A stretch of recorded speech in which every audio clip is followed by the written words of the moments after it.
So guys, soon after we have seen the preparation of the aldehydes, in today's video we are going to cover the preparation of ketones. So in the preparation of the ketones, we are mainly going to deal with two important reactions. So the first important thing we are going to deal with the preparation of the ketones is from acyl chlorides, using dialkyl cadmium,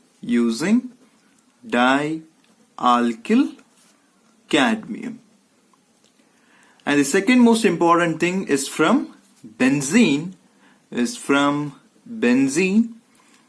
Please note the named reaction. It is Friedel-Crafts acylation. Yeah. So the first, let me go on dealing with from acyl chlorides using your dialkyl cadmium, how one can prepare your ketones. Of course, it is the same acyl halide which we have seen in the Rosamond reduction reaction. But in Rosamond reduction reaction, let me clear you, using the acyl chlorides we were able to prepare aldehydes. But in today's video we are going to use the same reactant, but you could just notify over here. By the usage of our dialkyl cadmium, we are able to convert the same acyl chloride to a ketone. How is that possible, sir? Let us go with the reaction now. Let me take a general reaction. If I take RCOCl, when it is treated with dialkyl cadmium, the name itself is indicating how to write its formula. How can you write it? Dialkyl. That means RQ. Dialkyl R2. I'm giving the general representation. Cadmium. So CD. So this is the way of representation of our dialkyl cadmium.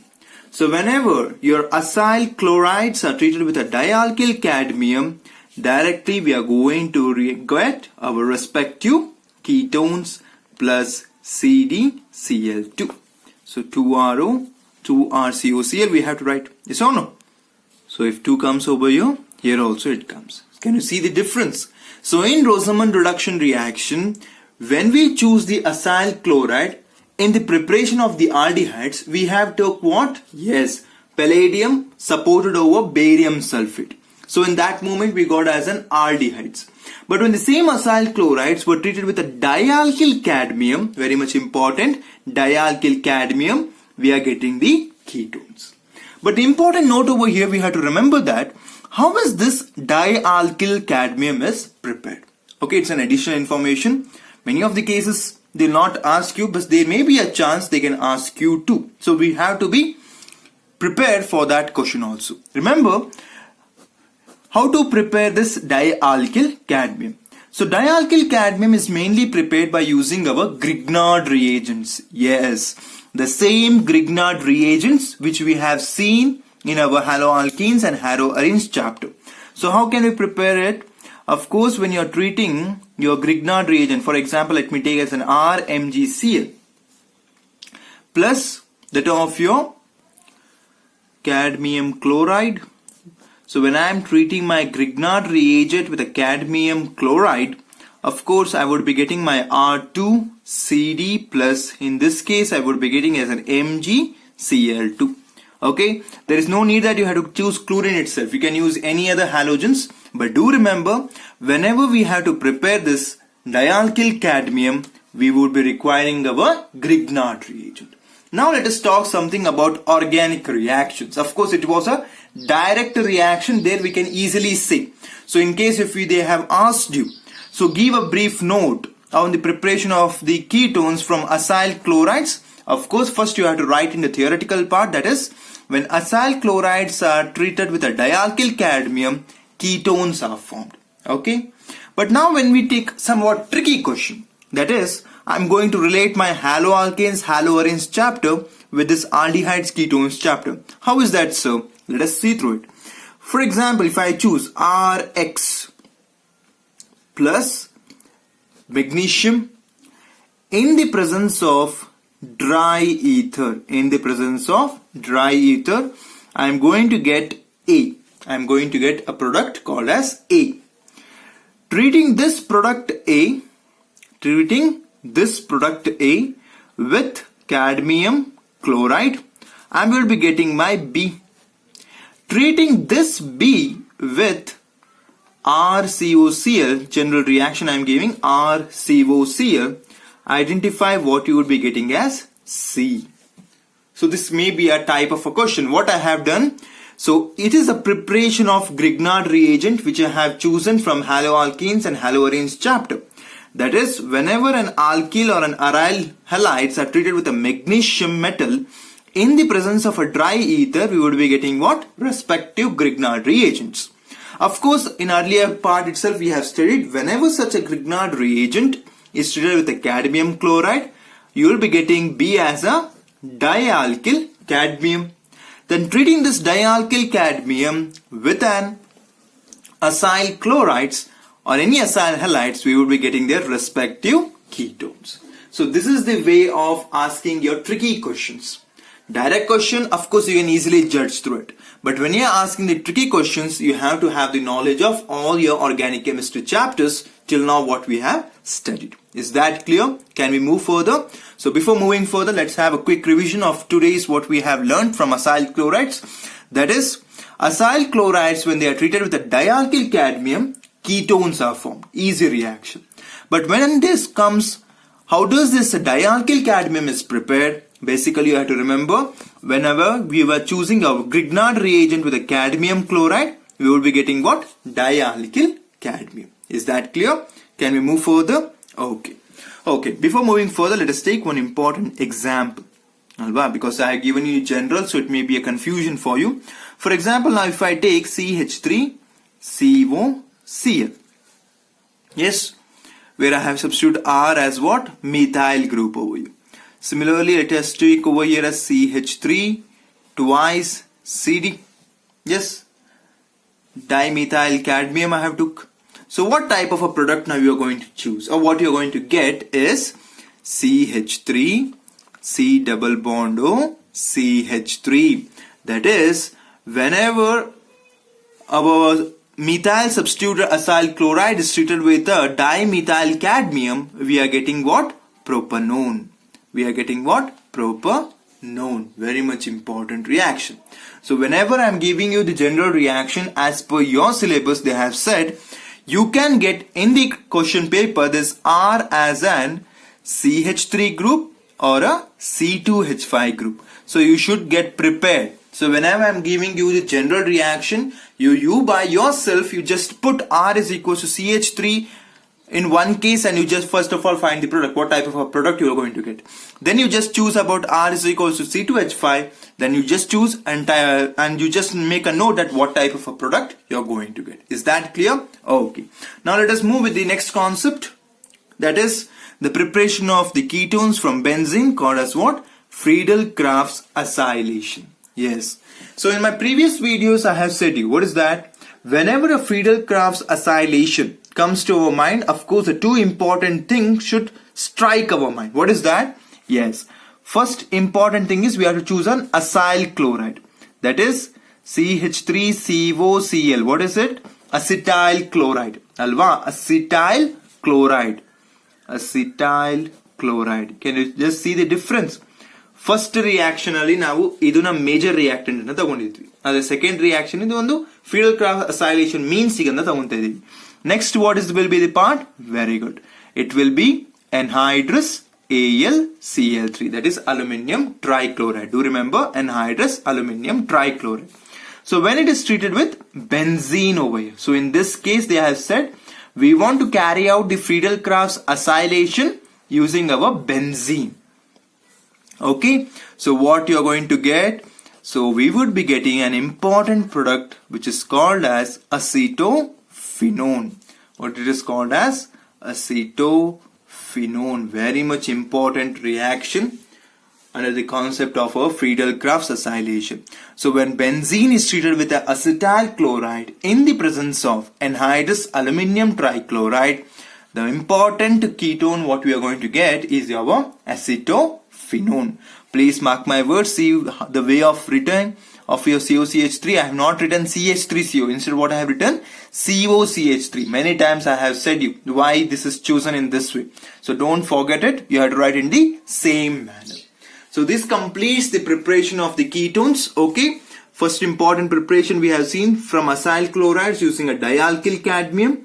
And the second most important thing we have studied, it's from the benzene, a named reaction which is Friedel-Crafts acylation. So there may be a chance they can ask you, how can you prepare ketones from Friedel-Crafts acylation? So to strike to your brain, what is that? It is from benzene we have to prepare the ketones through our Friedel-Crafts acylation. Is that clear? I hope there is no doubt because it was the two easiest reactions we have studied so far. Okay. So next in this video we are going to study about the most important concept as per your competitive exam point of view. They are the physical properties of aldehydes and ketones. I repeat, next important concept we are going to study is the physical properties of aldehydes and ketones. So guys, next concept let us look after, which is called as what? Physical properties of our aldehydes and ketones. Physical properties. So of course, the first physical property we are going to study is with respect to the boiling point. Boiling point.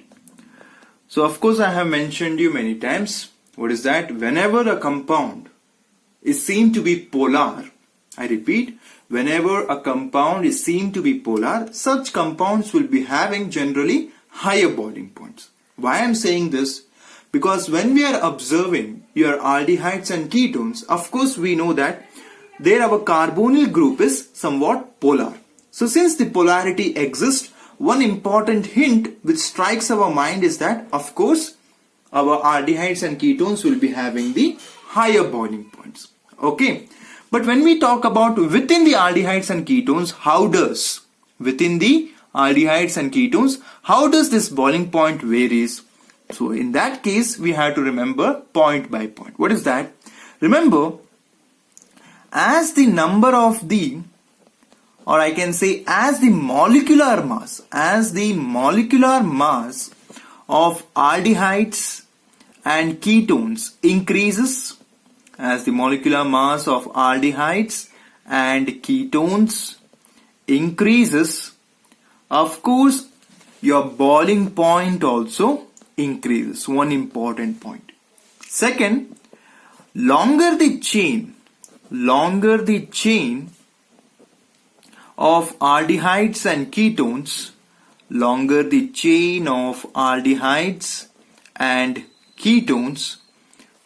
increases the boiling point. What is the main reason? Let me talk about it. So basically what happens, as the chain increases, remember, Van der Waals force of attraction also increases.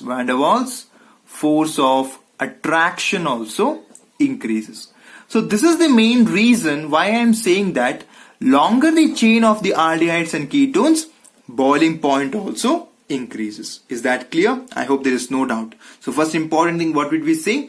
As the molecular mass of your aldehydes and ketones increases, boiling point also increases. And the second most noteworthy point, we also said that longer the chain of your aldehydes and ketones, boiling point increases. The main reason is because due to the increase in the Van der Waals force of attraction. Now the question arises, how can we relate these physical properties with our previous chapters? For example, if I want to relate of similar molecular mass, or I can say comparable molecular mass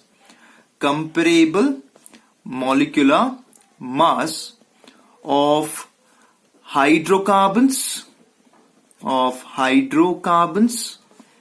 ethers, and then is our aldehydes and ketones. So if I want to relate now their boiling points. So in this scenario, I am giving you one important noteworthy point. Note it down. Remember guys, when I am comparing my aldehydes and ketones with respect to hydrocarbons and ethers, do remember our aldehydes and ketones are much more polar. I repeat, aldehydes and ketones are much more polar than compared to that of our hydrocarbons and ethers. Why is it so, sir? Of course, the question arises. First important thing, of course, we know it is having a van der Waals force of attraction. But along with this van der Waals force of attraction, our aldehydes and ketones, remember, they're also having the force of attraction, yes, between the permanent dipoles, of nearby molecules. That means what, sir? As we know that whenever we talk about a carbonyl compound, it will be having a negative, it will be having a positive. So what this O minus will try to do? It will try to attract now another carbonyl group. Yes, because it will be having a positive charge. Now this will be having O minus. So now this will be attracting another carbon of a carbon. So like that, what happens? Along with the van der Waals force of attraction, this is not van der Waals force, okay? But what I say, of course, your aldehydes and ketones are having the van der Waals force of attraction. On top of that, including that van der Waals force of attraction, even our aldehydes and ketones are also having the force of attraction between the permanent dipoles. That is, attraction between these carbonyl groups. So ಏನಾಗುತ್ತೆ ಅವಾಗ ಎರಡು ತರದ force of attraction ಉತ್ಪತ್ತಿ ಆಗ್ತಾ ಉಂಟು. So in order to break that, we would be require enormous amount of energy. So ಅವಾಗ ಏನಾಗುತ್ತೆ, boiling point ಕೂಡ ಇನ್ಕ್ರೀಸ್ ಆಗುತ್ತೆ. ಆದ್ರೆ ಹೈಡ್ರೋಕಾರ್ಬನ್ಸ್ ಮತ್ತೆ ಈಥರ್ಸ್ ಬಗ್ಗೆ ನಾವು ಮಾತಾಡ್ತೀವಿ, ಏನಾಗುತ್ತೆ ಅಲ್ಲಿ ಬರೀ ನಾವು Van der Waals force of attraction ಮಾತ್ರ ನೋಡ್ತೀವಿ.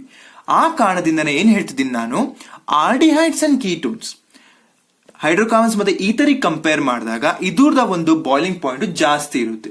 The only reason is what, because along with the van der Waals force of attraction, it is also having the force of attraction between the permanent dipoles of the neighboring molecules. Are you able to clear with that? I hope there is no doubt. Why I have said this? Because it is very much important. For example, if I give you a question, what is the question? If I am giving you CH3, CH2, CH3, I will be giving you CH3, CHO, and I will be giving you CH3OCH3.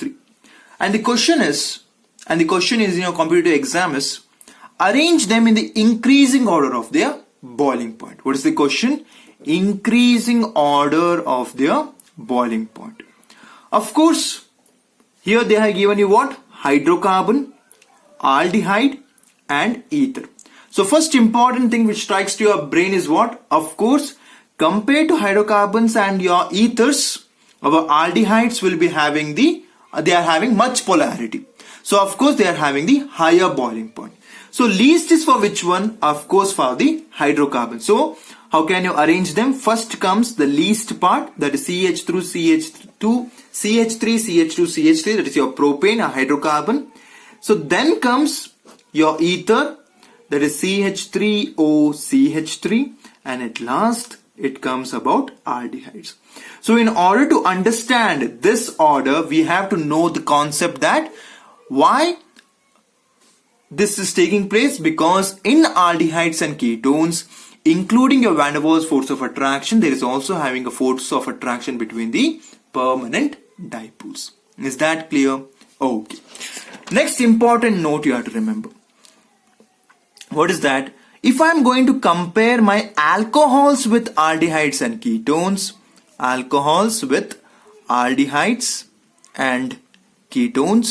remember, alcohols will be having the higher boiling point. The only reason is because in alcohols there is intermolecular hydrogen bonding. I repeat, in alcohols there is intermolecular hydrogen bonding, but such intermolecular hydrogen bonding is not seen in our aldehydes and ketones. So that is the main reason why your alcohols are having the higher boiling point. So if I take the previous same example, that is CH3, CH2, CH3, CH3 OCH3, that is your ether, and your CH3, CH2, CHO, and if I'm going to take a CH3, CH2, OH. Okay, let me take CH3, CHO, CH3, CHO. Yes. So now arrange them in the increasing order of your boiling point. Of course, first is our hydrocarbon, which is least, then is our ether, then is our aldehyde, and at last we are having the alcohols. Do remember, alcohols when compared to that of your aldehydes, ketones, ethers and hydrocarbons, always the alcohols will be having the higher boiling point. The only reason is because in alcohols we are having what? Intermolecular hydrogen bonding. Now one important question arises within us. What is that? Of course, sir, again and again you are saying aldehydes and ketones, alva. But now if I give you an example, what is that? If I take CH3, CO, CH3 and CH3, CH2, CHO.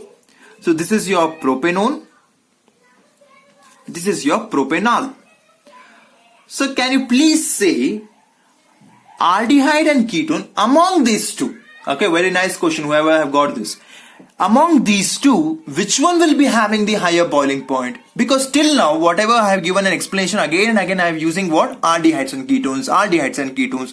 Aldehydes and ketones are having more polarity. But when I am choosing respectively aldehydes and ketones in particular, the question arises, which one, whether aldehydes will be having the higher boiling point or ketones will be having the higher boiling point? Can you guess? Any idea? Remember, always the ketones will be having the higher boiling point. Ketones will be having the higher boiling point. The only reason is because in ketones, the carbonyl group is more polar. I repeat, in ketones, the carbonyl group is more polar. So if I'm going to choose, the reactions is in this way: CH3, CH2, CH2, CH2, CH3. And another example I'm giving you. And if I'm having CH3, CH2, CH2, CHO. Yes. If I'm having CH3, CH2, CH2, CH2, OH. And if I'm having CH2H5, OC2H5. And let me take another ketone of this one. 1, 2, 3, 4. So CH3, CH2, CO, CH3. Yes. So now you have to arrange them in the increasing order of their boiling point. Of course, I have mentioned you aldehydes, ketones and alcohols. First you just make a class of it. Okay, aldehydes, ketones and alcohols, they will be having the higher boiling point when compared to hydrocarbons and ethers. The least is for the hydrocarbons. So here they are given you a hydrocarbon. So first you write it CH3, CH2, CH2, CH2, CH3. This is the least. Then comes which one? Yes, the ether part. C2, H5O, C2, H5. So since they are given you both aldehydes and also your ketones, I have mentioned you always the ketones will be having the higher boiling point because the carbonyl group in the ketones are more polar.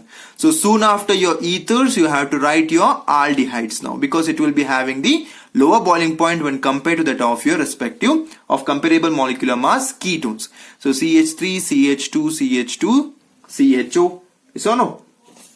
Then if in this case is over, then I have to write my ketone CH3, CH2, CO, CH3. Yes.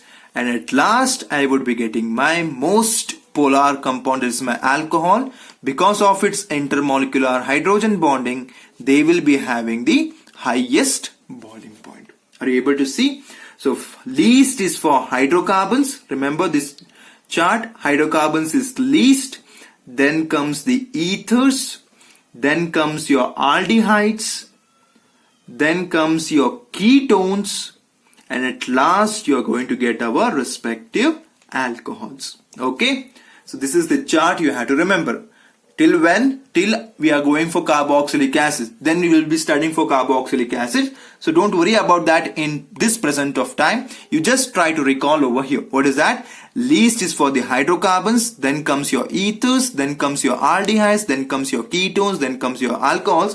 It is in the increasing order of the boiling point of comparable molecular masses. Of comparable molecular mass. Getting my point? A very important noteworthy physical property we have studied today is with respect to the boiling point, and we came to know that aldehydes and ketones are polar, and also they are having the highest boiling point when compared to that of your ethers and that of your hydrocarbons. The only reason is because on top of having the van der Waals force of attraction, they are also having the force of attraction between the permanent dipoles. As the force increases, what happens? We would be requiring a higher enormous amount of energy to break it. So ಆ energy ನಾವು ಹೆಂಗ್ supply ಮಾಡಬಹುದು? Heat ಮೂಲಕ supply ಮಾಡ್ತೀವಿ. Heat ಜಾಸ್ತಿ ಕೊಟ್ಟಷ್ಟು ಏನಾಗುತ್ತೆ? Boiling point ಏನಾಗ್ತಾ ಬರುತ್ತೆ? ಜಾಸ್ತಿ ಆಗ್ತಾ ಬರುತ್ತೆ. So that is the reason your aldehydes and ketones are having the higher boiling point. Is that clear? Can we move further? Okay. So next noteworthy we are going to study is with respect to the solubility. Remember, as usual, here also your small aldehydes and ketones. That may be your methanol, ethanol, propanone. So they are all soluble in water because the only reason is they can form hydrogen bond with water. That means what? So if I consider this is my carbonyl group, this is my delta minus, this is my delta plus, you could just see that this type of a bonding existed within the system. So this is having a somewhat delta plus, delta minus, delta plus. So this is only observed when in your small aldehydes and ketones. Smaller aldehydes and ketones. That is, for example, your ethanol, methanol, propanone. And do remember, as the carbon size goes on increases, what will happening? Very good. Solubility goes on decreases. Solubility goes on decreases. Is that clear? Very much important. You have to remember one important thing. Whenever a compound is soluble in water, means what you should come to know that those compounds are having the tendency to form hydrogen bonding. So this is our hydrogen bonding. That is, whenever a compound is soluble, whenever an organic compound is soluble in water, means remember those compounds are having the ability to form hydrogen bonding with water. Is that clear? Very much important thing. Is that we can move further then. Coming with respect to the odor, of course, is not that much useful. Odor means smell. Okay, odor means smell. Remember your lower aldehydes, let maybe your methanol, ethanol. So they will be having the pungent smell. Pungent smell means as the smell of your ammonia, we have seen a strong odor. Okay, but as the size goes on increases, okay, higher members, so they will be having a pleasant odor. They will be having what? Pleasant odor, and we can say much more fragrant. So our reason in the you can just see whatever the scent bottles you are using or the perfumes you are using, see the content over there. They will be having a higher membered aldehydes. The only reason is because those higher membered aldehydes are having a good fragrance. So that is the reason your higher membered aldehydes and ketones, generally they are preferred in manufacturing of your perfumes as and that of your flavoring agents. Okay, you can only note it down. Whenever you can just buying certain perfume bottles, you just see what are the contents over there. There you would notice some higher membered aldehydes. The only reason is because as the member of your aldehydes or ketone group goes on increases, it will be having a fragrance smell. But as you will be having a smaller size, they will be having a pungent smell. So that is the reason in the perfume industry they mainly choose that of your high membered aldehydes and ketones. Is that clear? So this completes today's video. Let's have a quick revision of today's video. So in today's video we have dealt with the preparation of the ketones, that is from acyl chloride using your dialkyl cadmium, and we have seen about a Friedel-Crafts acylation by treating benzene with acetyl chloride in the presence of anhydrous aluminum trichloride, and we have got an important product, this is your acetophenone C6H5CO CH3. Coming with respect to the physical properties, we have studied with respect to the boiling point of your aldehydes and ketones, and we came to know that as the size of your aldehydes and ketones increases, of course the boiling point also goes on increases. The only reason is because of its van der Waals force of attraction. But when we are comparing these aldehydes, ketones with ethers and hydrocarbons, your aldehydes and ketones are much more polar and they are having the higher boiling point. The only reason is because along with the van der Waals force of attraction, our aldehydes and ketones are also having the force of attraction between the permanent dipoles with the neighboring molecule. So since there are two forces of attraction, in order to break that force, we would be requiring an enormous amount of energy. So this type of force is not being observed in our hydrocarbons and ethers. That is the reason your aldehydes and ketones are having the more boiling point when compared to that of your hydrocarbons and ethers. But when we are looking for aldehydes, ketones and alcohols, of course our alcohols will be having the higher boiling point. The only reason is because in alcohols there is an intermolecular hydrogen bonding which is far more capable or having the more force of attraction compared to that of your aldehydes and ketones. It is making the molecules to stay together. It is binding the overall alcohol molecules. So even the fistine and omega intermolecular and the tagondaga idan muriyat kasta alva. If it is in this way, of course easily one by one we can break it. But in case if they are becoming a fist, that is they are coming together and they have formed a intermolecular hydrogen bonding is existing, what happens, you can only notice it is very difficult to break this. So that is the reason alcohols will be having the higher boiling point when compared to that of your aldehydes and ketones. So the general chart we have to remember, what is that? Hydrocarbons is the least, alcohols is the highest of comparable molecular masses. Coming with respect to the solubility, we have checked over there. That is your lower membered aldehydes and ketones are generally soluble in water because they can easily form hydrogen bonds with water. As the size of your aldehydes and ketones increases, they loses this tendency to form hydrogen bonding with water, so they will be remaining insoluble in water. Please mark the solvent. I'm talking about water. Okay. Coming with respect to the odor, remember lower membered aldehydes and ketones, they are having a pungent smell. But as the higher membered aldehydes and ketones have been derived, they will be having a fragrance smell. That is the reason they have been used in that of your perfume and that of your flavoring industries. Is that clear? Very much important. So in our next video, we are going to study about the chemical properties of aldehydes and ketones, and majorly in chemical properties, a wide variety of reactions we are going to study. But important noteworthy reaction will be your nucleophilic addition reaction. I repeat, nucleophilic addition reaction. Carbonyl group is there, you only judge. Carbonyl group is there, nucleophile is going to attack. Where will it attack? I repeat my question. Carbonyl group is there, nucleophile is going to attack. I'm asking you on which atom it is going to attack. I'm not going to disclose my answer in this video. You think a bit. Let's deal with it in our next video under the topic of chemical properties.